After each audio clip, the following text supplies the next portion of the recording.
Friends, Sindhu Bhairavi அடுத்து என்ன நடக்க போகுதுன்றது இன்னொரு வீடியோவில் ஒரு குட்டி பிரமோவாக பார்க்கலாம் வாங்க. எங்கள் மகா வராங்க. காயத்ரி என்னாச்சு காயத்ரி? நடந்த விஷயத்தை இப்படி தான் கேள்விப்பட்டேன்றாங்க. நடிக்காத மகான்றாங்க. உன் தம்பி என்ன காரியம் பண்ணியிருக்கான், அவங்க கூட சேர்ந்து வாழ சொல்லிட்டு இருக்கான்றாங்க. அக்கா இசைக்கு ஏன் அப்படி பண்ணான்னு எனக்கு தெரியல. இப்போ கூட அவன் எங்கே இருப்பான்னு உனக்கு தெரியல. ஒழுங்கு மரியாதை அவன் எங்கே இருக்கான்னு சொல்ல, அவனை செயலில் முட்டிக்க தட்டணுன்றாங்க. உடனே வந்து சொல்ல போறீங்களா இல்லைச்சிட்டின்னு கத்துறாங்க ஆறுமுகம். உண்மையிலேயே எனக்கு தெரியாத ஆறுமுகம், அவன் எங்கே போனான்ட்டு அந்த படுவாவை ஏன் பண்ணான்னு எனக்கே அவன் மேலே கோவம் ஆத்திரமும் வருதுன்றாங்க.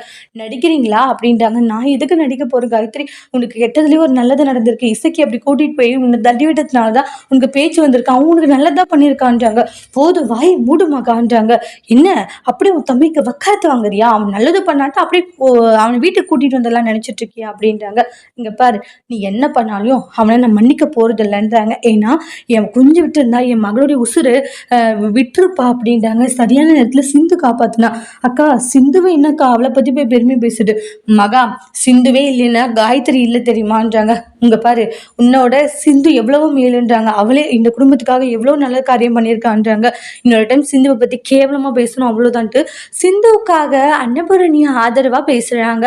அதெல்லாம் மகாவுக்கு ரொம்ப கடுப்பா இருக்கு. இங்க பாரு, இனிமேல் உன் தம்பியோட சகவாசமே எடுக்கக்கூடாது. நாளைக்கு காயத்ரியோடைய கல்யாணம் நல்லபடியா நடக்கணும். இதுல சந்தோஷம் என் பிள்ளைக்கு பேச்சு வந்ததுதான்.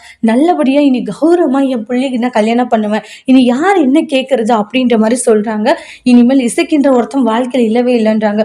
கண்ணில் பட்டாலுமே அவன் அடுத்த நிமிஷம் ஜெயிலு தான் அப்படின்னு சொல்லி பேசிட்டு எல்லாரும் போயிடுவாங்க. என் தம்பியை விட்டுட்டு உன் பொண்ணுக்கு வேற ஒரு கல்யாணம் பண்றேன், எப்படி பண்றிய பார்க்கலாம் அன்னபூரணி அப்படின்னு சொல்லிட்டு மகா ரொம்ப நக்கலா சிரிச்சிட்டு இருக்காங்க. அவங்க அநேகமாக சிரிக்கிறத பார்த்தா வேற ஏதோ பிளான் போட்டுட்டாங்க போல. அடுத்து என்ன நடக்க போகுதுன்றதை வெயிட் பண்ணி பார்க்கல. இந்த வீடியோ பிடிச்சிருந்தா லைக் பண்ணுங்க, கமெண்ட் பண்ணுங்க, ஷேர் பண்ணுங்க. மறக்காம நம்ம சேனலை நீங்க சப்ஸ்கிரைபர் பண்ணிக்கோங்க. Thank you friends.